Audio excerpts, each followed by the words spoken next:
কালকে রাত্রে শুট থেকে ফেরার পর আর এনার্জি পাইনি। একটা বড় বক্স আমার কাছে এসেছে বর্ণাঙ্কন থেকে। কি কি এসেছে সেগুলো তোমাদের সঙ্গে আগে শেয়ার করি, তারপর দেখা যাবে কীভাবে স্টাইলিং করি, বা তোমাদের কোনো আইডিয়া থাকলে অবশ্যই দিও। চলো দেখে দিই কী কী এসছে। সবার আগে আমি এই কালেকশনটা দিয়েই দেখানো আরম্ভ করলাম। একদম একটা ট্র্যাডিশনাল পিস। এটার সঙ্গে দুটো কানেরও আছে। এর সাথে ছিল এই দুটো কানের। এই কানের দুটোর মধ্যে আমার কাছে দুটো ডিফারেন্ট পিস চলে এসেছে, কারণ তোমরা দেখতে পাবে এইখানে পাথরটা নেই, এখানে আছে। এটা নিয়ে কোনো চিন্তার কারণ নেই, হয়তো কোনোভাবে ভুলবশত চলে এসেছে। আমি এটা আবার বলে চেঞ্জ করে নেব। এটা কিন্তু তোমরা ট্রাই করতে পারো পুজোর দিন।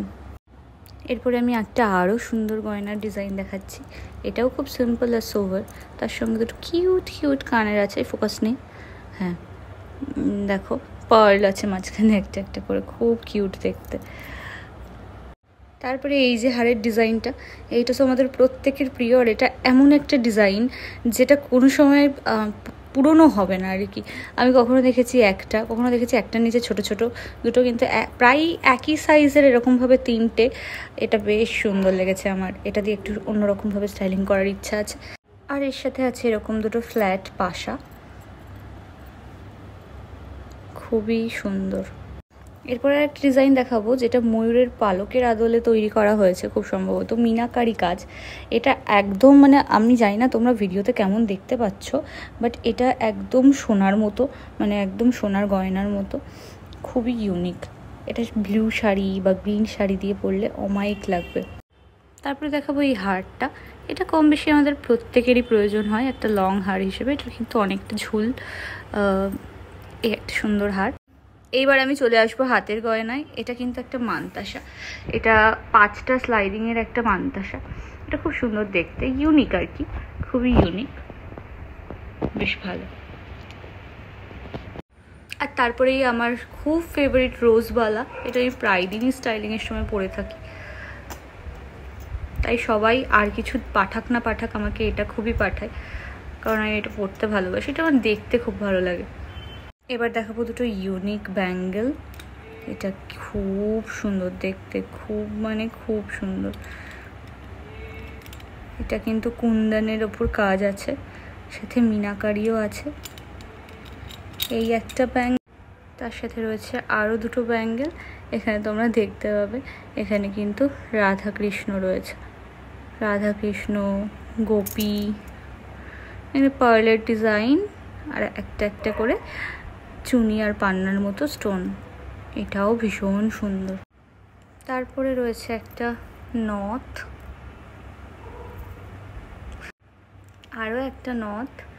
এই নথটা আমার বেসিক্যালি মনে হচ্ছে এটা খোপাতে দিয়ে আমি পরবো, কারণ আমার খোপার ডিজাইন তোমরা ইতিমধ্যে অনেকেই পছন্দ করেছো। তো আমি ওই নথটা নাকে পরে স্টাইলিং করবো, আর এটা অবশ্যই আমি চাইবো খোপাতে দেওয়ার জন্য। এবার আমি দেখো খুব ইউনিক একটা আংটি। এটা একটা গণেশ, ভীষণ সুন্দর না? আমার খুব ভালো লেগেছে। এর সাথেই দেখাবো আমি একটা ময়ূরের আংটি। সবগুলোই অ্যাডজাস্ট করে সাইজ অনুযায়ী পরা যাবে। আর একটা এরকম মিনাকারি গোল আমব্রেলা কাটিং আংটি, আরও একটা আংটি। এটা আমি প্যাকেট থেকে বের করার এনার্জি পাচ্ছি না, তোমরা সবাই দেখতে পাচ্ছ। এটা একটা সাউথ ইন্ডিয়ান মানে মারাঠি টাইপের, মারাঠি লুকের যে নাকেরগুলো হয় সেটা। এবার আমি দেখাবো দুটো ফুল কানের ডিজাইন। এই যে তোমরা দেখতে পাচ্ছ,